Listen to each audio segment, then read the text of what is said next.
पितृपक्ष को लेकर हिंदू धर्म में ऐसी मान्यता है कि इस समय पितृ धरती लोक पर आते हैं और किसी न किसी रूप में अपने परिजनों के आसपास रहते हैं।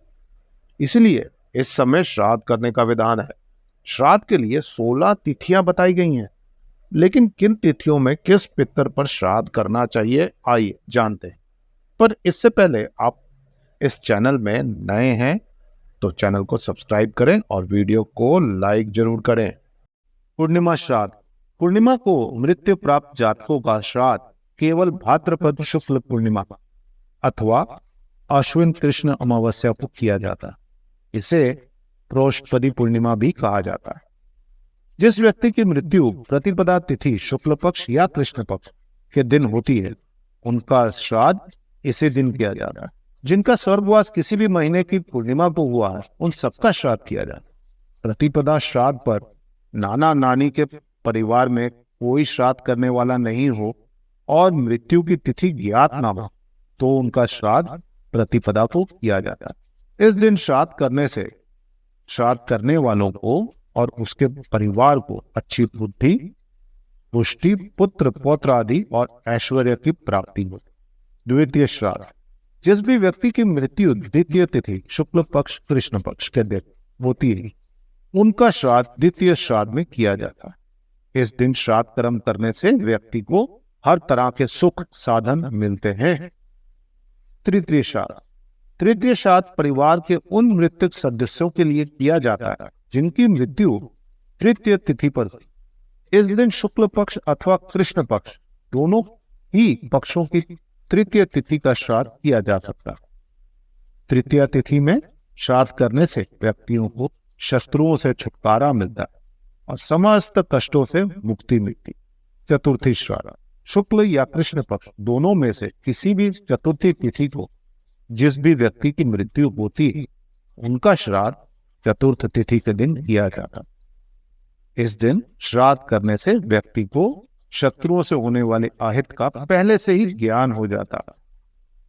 पंचम तिथि का श्राद्ध। पंचमी तिथि को उनका श्राद्ध किया जाता है जिनका स्वर्गवास किसी भी महीने के कृष्ण या शुक्ल पक्ष की पंचमी को हुआ, साथ ही जिनका देहांत अविवाहित अवस्था में यानी कि शादी से पहले हो गया हो, उनका श्राद्ध भी इसी दिन किया जाता है। इस दिन श्राद्ध कर्म करने वाले व्यक्ति को उत्तम लक्ष्मी की प्राप्ति हुई।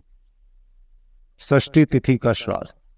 षष्ठी तिथि पर जिस भी व्यक्ति की मृत्यु इस दिन होती है, उनका श्राद्ध इसी दिन किया जाता। इसे छठ श्राद्ध भी कहते हैं। इस दिन श्राद्ध करने वाला व्यक्ति सब जगह सम्मान पाने का हकदार होता। सप्तमी तिथि का श्राद्ध। शुक्ल या कृष्ण किसी भी पक्ष की सप्तमी तिथि को जिस भी व्यक्ति की मृत्यु होती है, उनका श्राद्ध इसी दिन किया जाता। इस दिन श्राद्ध करने वाले व्यक्ति को महान यज्ञों के बराबर पुण्य फल मिलता है और वो श्रेष्ठ विचारों का धनी होता है। अष्टमी तिथि का श्राद्ध।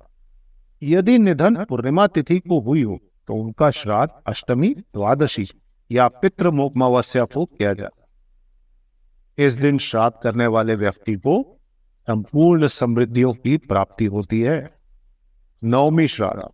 नवमी तिथि को उनका श्राद्ध किया जाता है जिनका स्वर्गवास किसी भी महीने के कृष्ण या शुक्ल पक्ष की नवमी को हुआ हो, साथ ही सौभाग्यवती स्त्रियों जिनकी मृत्यु उनके पति से पूर्व भी हो गई, उनका श्राद्ध कर्म भी नवमी श्राद्ध को किया जाता है। यदि माता की मृत्यु हो गई हो, तो उनका श्राद्ध मृत्यु तिथि को ना कर नवमी तिथि को करना चाहिए, जिसके चलते इसे मातृ नवमी भी कहते हैं।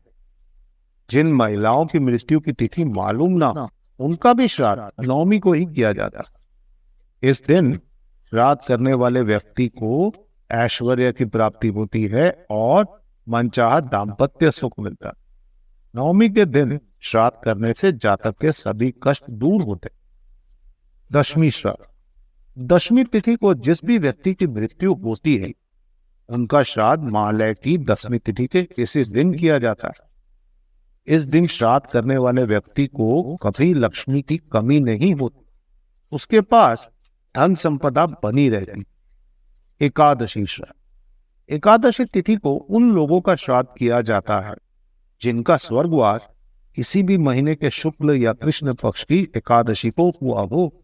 उस दिन श्राद्ध करने वाले व्यक्ति को वेदों का ज्ञान प्राप्त होता है और उसे निरंतर ऐश्वर्य की प्राप्ति होती है। द्वादशी श्राद्ध। द्वादशी तिथि को संन्यास लेने वाले व्यक्तियों को श्राद्ध करने की परंपरा।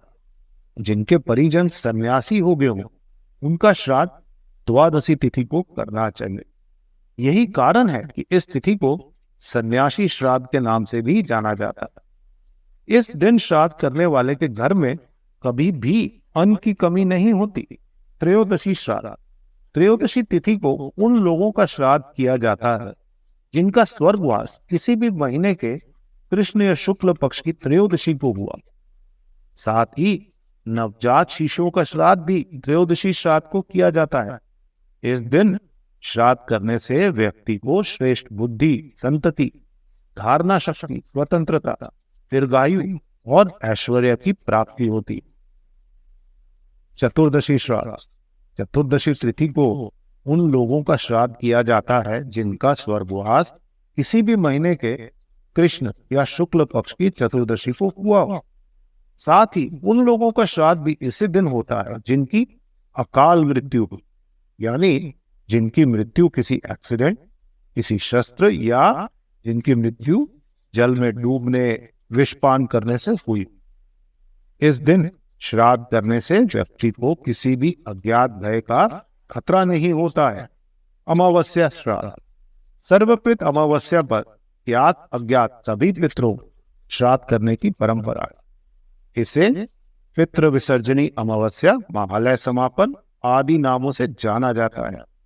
इस दिन उन लोगों का श्राद्ध किया जाता है जिनका स्वर्गवास किसी भी महीने की अमावस्या को हुआ। साथ ही मातामह यानी नाना का श्राद्ध भी इसी दिन किया जाता है। इसमें दोहित्र यानी बेटी का बेटा ये श्राद्ध कर सकते हैं, भले ही उसके नाना के पुत्र जीवित हो, लेकिन वो भी ये श्राद्ध करके उनका आशीर्वाद पा सकता है। बस श्राद्ध करने वाले के खुद के माता पिता जीवित होने चाहिए। इसके अलावा जुड़वाओं का श्राद्ध, 3 कन्याओं के बाद पुत्र या 3 पुत्रों के बाद कन्या का श्राद्ध भी इसी दिन किया जाता है। इसके अलावा अज्ञात तिथियों वालों का श्राद्ध, यानी जिनके स्वर्गवास की तिथि ज्ञात ना हो, उन लोगों का श्राद्ध भी अमावस्या के दिन ही किया जाता है। साथ ही पितृ विसर्जन और सर्वपैतृ भी इसी दिन मनाया जाता है। और अमावस्या के श्राद्ध के साथ ही इस दिन महालय की भी समाप्ति हो जाती है। इस श्राद्ध को करने वाला व्यक्ति अत्यंत सुख हो पाता है।